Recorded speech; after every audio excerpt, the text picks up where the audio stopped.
Hi, everybody. It's Aundrea De Leon, and I am going to talk about today how burning boiled eggs actually has an impact and influence on your success. So, those of you that don't know me, my name is Aundrea De Leon. I upgrade human operating systems, and I specialize in working with high achieving professionals and business owners who are excellent at achieving results but have hit a brick wall. And we work with them to break through those brick walls and get them back to achieving and accomplishing results in less than 60 days. So let's get back to our topic at hand. What the heck does burning boiled eggs have to do with my success as a business owner or as a career professional? So I had a moment today where my daughter was screaming at me at the bottom of the stairs, "Mom, the food that you're cooking on the stove is exploding." So I run downstairs out of my office and I run into the kitchen, and literally I had put eggs on to boil and then promptly got distracted and walked away. So I'm literally on the stove, burning eggs are on the stove. And number one, I never knew that burnt boiled eggs actually explode all over your kitchen, making the most fantastic mess I've ever seen in my entire life. But it was in that moment once I got the flame turned off and the burning stopped, I had a moment where I got to choose how I responded to the whole situation. And I very easily had the opportunity to get upset, to get frantic, to get panicked, to get emotional, to start berating myself over how stupid could you be? How could you let yourself get distracted? I mean, you can't even boil eggs, Andrea, right? And so, but instead, I looked at my daughter and we started laughing. I absolutely started laughing because who knew that boiled eggs, like when they overboil, they explode? Like, oh my gosh. So we took a moment and we actually started laughing. And I looked at her and I went, wow, I did that really, really well, didn't I? I successfully burned boiled eggs, and what a mess I've made. And she immediately started laughing, and I could see in her eyes she was waiting to see how I would respond. And so, what does this have to do with you in your life, in your career, and in your business? And what it has to do with is it has to do with how do you respond to failures and setbacks, because they're happening all day, every day, minuscule ones and macro level ones, right? So we have like a series of little mini micro failures every single day that if we're getting stressed out, frustrated about, we're berating ourselves, we're yelling, talking to ourselves like you should have done better, you could have done better, oh, you know better than that, you could have done, right? We get into that pattern and we do that.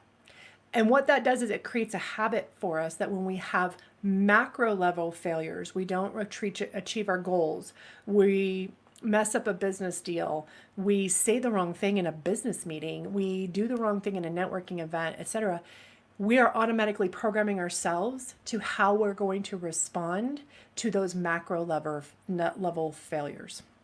So, I want to give you a few tools today and just a few simple, easy tools and tips to help you refocus and re-look at your failures, because how you respond to your failures has every level of impact and influence and programs you on whether or not you can even have success and if you can enjoy it.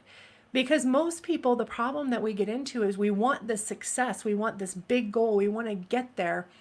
And then we get there and it lasts for like a nanosecond and then it's gone. And so then we're off to the next one. So we don't have that fulfillment and that joy. Well, if we're not enjoying the journey to the success, if we're just constantly battling to the success, there's no fun in it. There's no fulfillment in it. And the path to success, the road to success, is riddled with failures. So, one of my favorite things, if you can shift how you look at failure completely and change the language of it, because we already have a bias. We already have a bias that failure is bad. What if you could shift that and look at failure as neither good or bad? It's just simply further awareness and information learned. So shift your language about it first to bring down it's not good or bad. It's just an event. It's just an action. It's just an outcome. Whether it's good or bad is whatever energy or judgment or perspective you're going to give it. So number one is change your focus. Instead of failure, look at it as further awareness and information learned.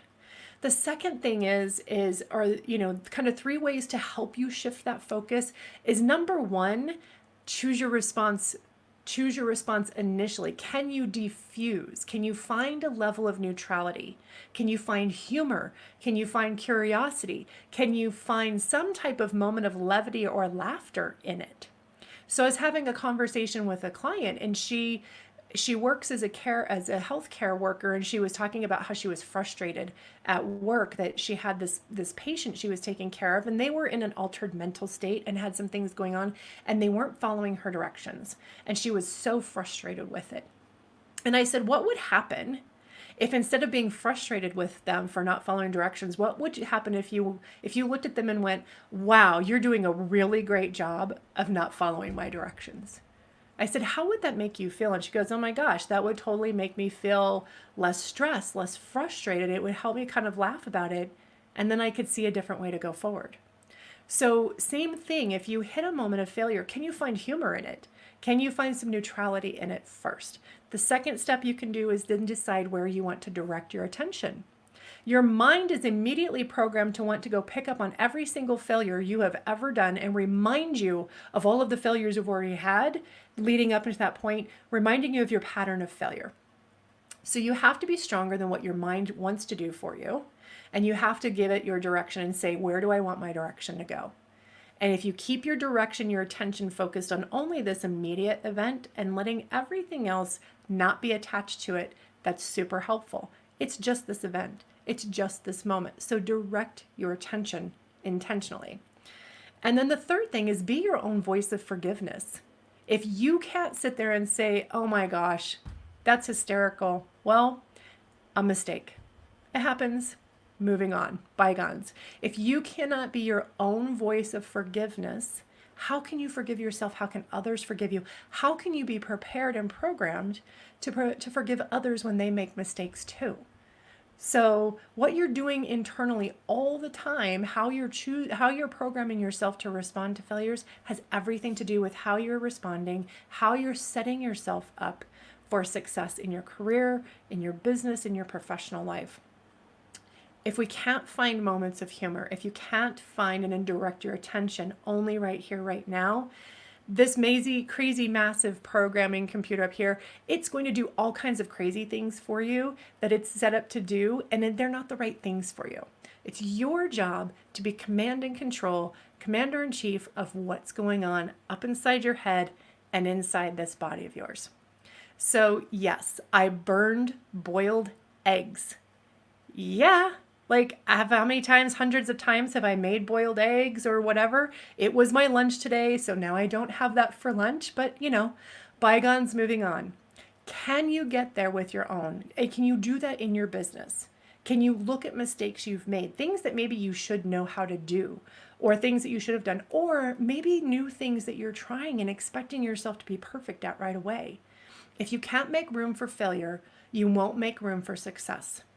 So make room for failures, have fun with it, adopt it, allow it, because it's only by going through failures, through further awareness and information learned, that we find out what worked, what didn't work, what we did well, what we didn't well, and we can direct our attention in an intentional way of how can I do this different next time? Next time I could set a timer. Next time I could not put the eggs on and then come into my office and think I'm going to remember that they're there, right? All of these things. But just, it is a moment. It's an incident. It's an event. It's neither good. It's neither bad. It just is. So my name is Aundrea De Leon. Again, I work with high-performing seasoned professionals who are excellent at achieving success and achieving results, but have hit a brick wall. I help them break through those brick walls and level up to their next level of success, because how you've been accomplishing and achieving that before isn't going to get you to the next level that you're seeking next. I hope you're having a fantastic day, and I'll see you online again soon. Bye for now.